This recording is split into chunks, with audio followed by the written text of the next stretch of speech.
সকলকে স্বাগত আমার প্রিয় ছাত্র বন্ধুরা। আজ আলোচনা করব একাদশ শ্রেণী ইতিহাস সাজেশন 2022।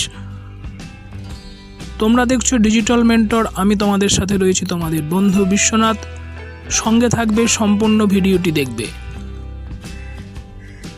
ভিডিওটি শুরু করার আগে আমি তোমাদের প্রত্যেকের কাছে একটি বিষয় বলতে চাই যে তোমরা টেস্ট পেপারের এমসিকিউ এবং এসএকিউগুলো অবশ্য ভালোভাবে করবে এবং যে সকল ছাত্রবন্ধু ডিজিটাল মেন্টর চ্যানেলটি নতুন দেখছো তাদের কাছে আমার আবেদন, ডিজিটাল মেন্টর চ্যানেলটি সাবস্ক্রাইব করে পাশে থাকা নোটিফিকেশান বেল আইকন অন করে অল অপশানে ক্লিক করে দিলে এই জাতীয় গুরুত্বপূর্ণ শিক্ষামূলক ভিডিওর লেটেস্ট নোটিফিকেশান তোমাদের কাছে সরাসরি পৌঁছে। আজকে আলোচনা করব মূলত বড় প্রশ্ন। তোমাদের 5টি বড় প্রশ্ন লিখতে হবে, 5 8 40 নম্বরের। সেই 40 নম্বরের বড় প্রশ্নের সাজেশান আমি তোমাদের কাছে আজকে উপস্থাপন করব। তোমরা প্রতিটি প্রশ্ন ভালো করে অভ্যাস করবে এবং তোমরা সম্ভব হলে ইতিহাস যেহেতু বেশ কিছুটা লিখতে হবে, তোমরা বাড়িতে লিখে অভ্যাস করবে এবং টাইম মেনটেন করে অভ্যাস করবে যাতে সম্পূর্ণ প্রশ্নগুলো তোমরা পরীক্ষা হলে উত্তর দিয়ে আসতে। প্রথম প্রশ্ন, প্রস্তর যুগকে কয়টি ভাগে ভাগ করা হয় সেই ভাগগুলো সম্পর্কে সংক্ষিপ্ত আলোচনা করো। দ্বিতীয় প্রশ্ন, 4টি নদীকেন্দ্রিক সভ্যতার নাম লেখো। এই সভ্যতাগুলি নদী তীরবর্তী অঞ্চলে গড়ে উঠেছিল কেন? এই প্রশ্নটা খুবই গুরুত্বপূর্ণ, প্রত্যেকটি প্রশ্নই গুরুত্বপূর্ণ, এই প্রশ্নটি খুবই গুরুত্বপূর্ণ, তোমরা ভালো করে তৈরি করবে। তৃতীয় প্রশ্ন, মেহেরগড় সভ্যতার বিভিন্ন বৈশিষ্ট্যগুলি আলোচনা করো। মেহেরগড় সভ্যতার প্রাচীনত্ব নির্ণয় করে বিভিন্ন কেন্দ্রগুলি উল্লেখ করো। চতুর্থ প্রশ্ন, হরপ্পা সভ্যতার প্রাচীনত্ব নির্ণয় করো এবং হরপ্পা সভ্যতার প্রধান বৈশিষ্ট্যগুলি আলোচনা করো। অথবা হরপ্পা সভ্যতার নগর পরিকল্পনা সম্পর্কে আলোচনা করো এবং হরপ্পা সভ্যতার আদিবাসীদের সামাজিক জীবন সম্পর্কে আলোচনা করো। পঞ্চম প্রশ্ন, মিশরকে নীলনদের দান বলা হয় কেন? প্রাচীন মিশরের বিভিন্ন শিল্প ও বাণিজ্যের প্রসার সম্পর্কে সংক্ষেপে আলোচনা করো। খুবই গুরুত্বপূর্ণ প্রশ্ন। 4 নম্বর এবং 5 নম্বর প্রশ্ন দুটি খুবই গুরুত্বপূর্ণ প্রশ্ন, তোমরা ভালো করে তৈরি। 6 নম্বর প্রশ্ন, পলিস বা নগর রাষ্ট্র বলতে কি বোঝো? প্রাচীন পলিসগুলির বৈশিষ্ট্য আলোচনা করো। খুবই গুরুত্বপূর্ণ প্রশ্ন। 7 নম্বর প্রশ্ন, ম্যাসিডোনিয়া সাম্রাজ্য ও মৌর্য সাম্রাজ্যের মধ্যে সাদৃশ্য বৈসাদৃশ্যগুলি অর্থাৎ তুলনামূলক আলোচনা করো।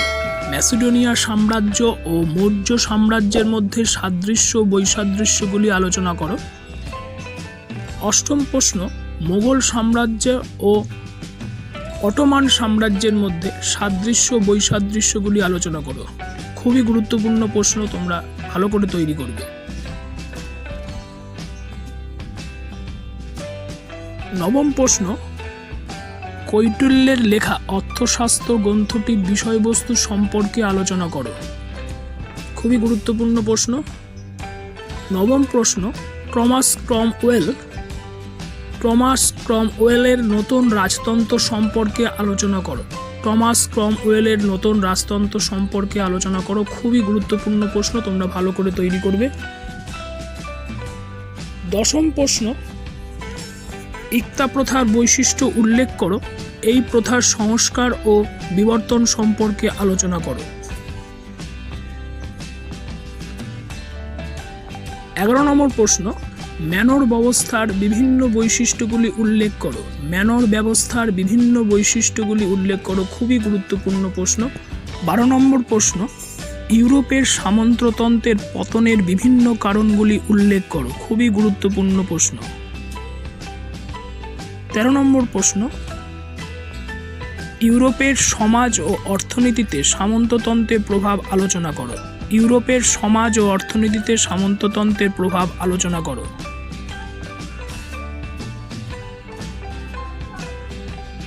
14 নম্বর প্রশ্ন, ভারতীয় সমাজে নারীদের অবস্থান সম্পর্কে আলোচনা করো। ভারতীয় সমাজে নারীদের অবস্থান সম্পর্কে আলোচনা করো। 15 নম্বর প্রশ্ন, মধ্যযুগের ভারতের সুলতানা রাজিয়ার রাজনৈতিক কর্তৃত্ব সম্পর্কে আলোচনা করো। অথবা রানী দুর্গাবতী কে ছিলেন? মাতৃভূমির স্বাধীনতা রক্ষার চেষ্টায় তার উদ্যোগের পরিচয় দাও। তার সঙ্গে তোমরা এই প্রশ্নটিও করবে ছাত্র বন্ধুরা, নূরজাহানের রাজনৈতিক কর্তৃত্বের পরিচয় দাও। নূরজাহানের রাজনৈতিক কর্তৃত্বের পরিচয় দাও। 16 নম্বর প্রশ্ন, পারস্যের ক্ষত্রপ ও চীনের ম্যান্ডারিনের বিবরণ দাও। পারস্যের ক্ষত্রপ ও চীনের ম্যান্ডারিনের বিবরণ দাও। খুবই গুরুত্বপূর্ণ প্রশ্ন। 17 নম্বর প্রশ্ন, আকবরের দিন ইলাহি সম্পর্কে আলোচনা করো। আকবরের দিন ইলাহি সম্পর্কে আলোচনা করো। সেই সঙ্গে সঙ্গে আজকে আলোচনা অংশের ভিডিওটি এই পর্যন্ত।